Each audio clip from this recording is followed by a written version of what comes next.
¿Qué pasaría si el exilio cubano tranca las remesas a la dictadura? ¿Cómo están, amigos? Bienvenidos a Noticias Importantes. Comenzamos. Incapaz de afrontar el pago de su deuda, la parasitaria economía cubana se hace cada vez más dependiente de las remesas de los exiliados.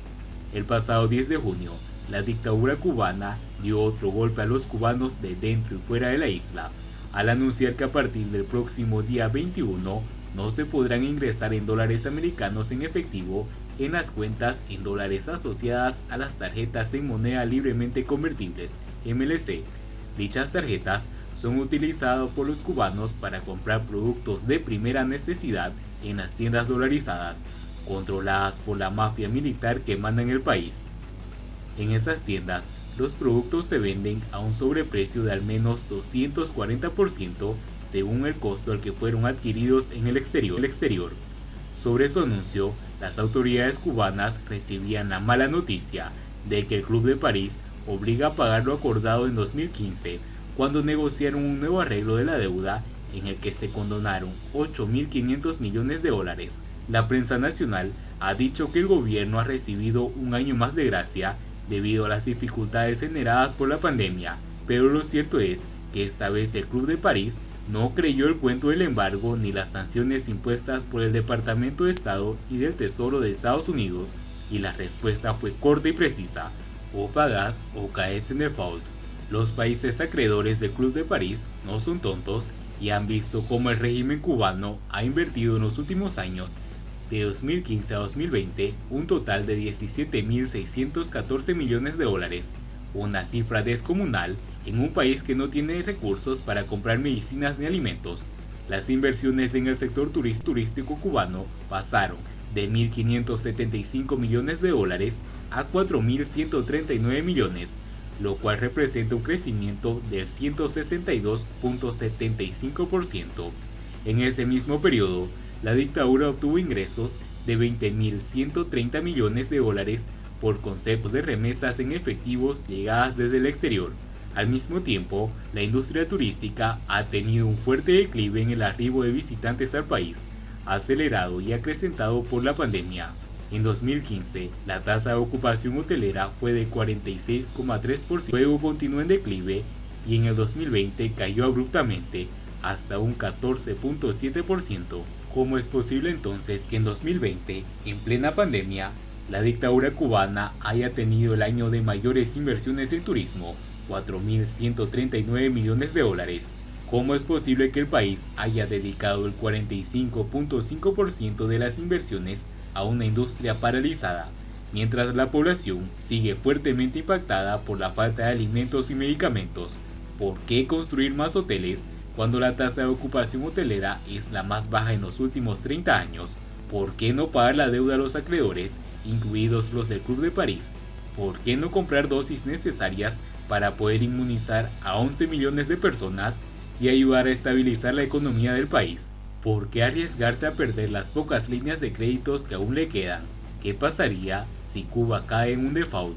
La primera consecuencia de caer en default es que, de forma automática, ninguna organización internacional, ningún banco privado y ningún inversionista va a dar una línea de crédito a Cuba.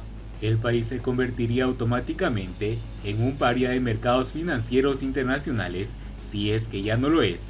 Por lo tanto, sería casi imposible conseguir créditos, y si se hace, estos vendrían con una tasa de interés muy altas. En default, los acreedores podrían embargar los activos que Cuba tenga en el exterior o perseguir transacciones financieras para congelarlas y saldar las deudas. En el plano judicial, el país en default queda expuesto a eventuales represalias de países en los que residen los acreedores, lo cual pudiera derivar en embargos comerciales, órdenes de confiscación de archivos, etc. Por otra parte, sienta un precedente muy negativo como destino de inversión. La imagen de mal pagador costaría toda oportunidad de atraer capital y haría crecer la calificación negativa de un país de alto riesgo para invertir. Eso, cuando en América Latina, Cuba disputa ya a Venezuela el primer lugar como el país de mal pagador. El chantaje al exilio. Con la medida implementada por el Banco Central de Cuba de no aceptar depósitos en dólares estadounidenses en efectivos en las cuentas en MLC, La cúpula mafiosa intenta obligar a los ciudadanos a depositar cualquier otra divisa en dicha cuenta en dólares para aplicarles un gravamen por el canje de la moneda y seguir dando el chupe de vampiro que usualmente les suele dar en el negocio controlado de remesas. Como es sabido, la parasitaria economía cubana se hace cada vez más dependiente de las remesas que envían los cubanos en el exilio. Hoy prácticamente la mayoría de los ingresos de la economía nacional descansan en la espalda del exilio y en la de los médicos contratados en el exterior, a quienes les roban el 80% de su salario.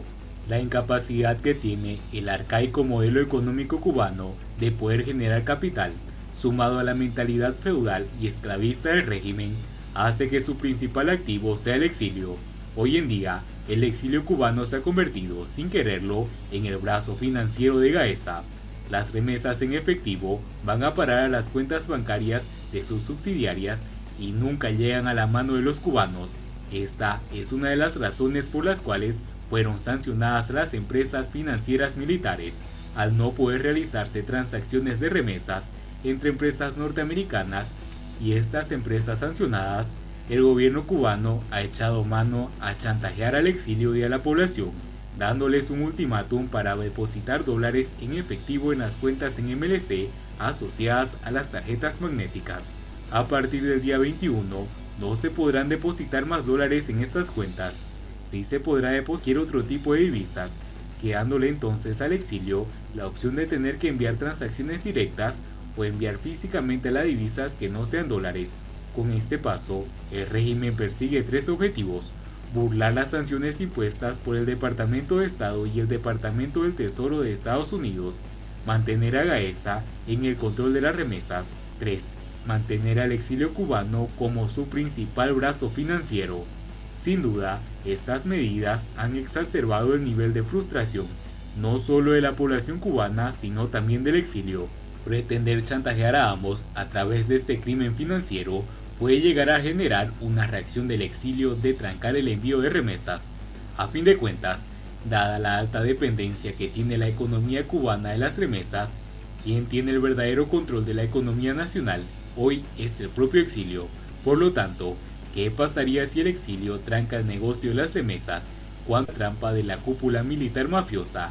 ¿Qué pasaría si además de que el exilio tranque las remesas, los campesinos trancaran la producción de alimentos? ¿Qué pasaría si los médicos en el exterior exigen su salario íntegro? ¿Qué pasaría si los choferes de transporte público no van a trabajar? ¿Qué pasaría si los médicos y enfermeras se quedan en sus casas? ¿Qué pasaría si el resto de los trabajadores estatales también se quedan en sus casas? ¿Podrá el régimen encarcelar a 11 millones de personas? Y bien amigos, así vamos terminando las noticias importantes del día de hoy. Espero que las noticias hayan sido de su agrado y no olviden que nos ayudarían mucho compartiendo las noticias y así poder informar a muchas más personas de la verdadera realidad en Cuba. Muchas gracias por seguirnos, no olviden suscribirse, nos vemos en el siguiente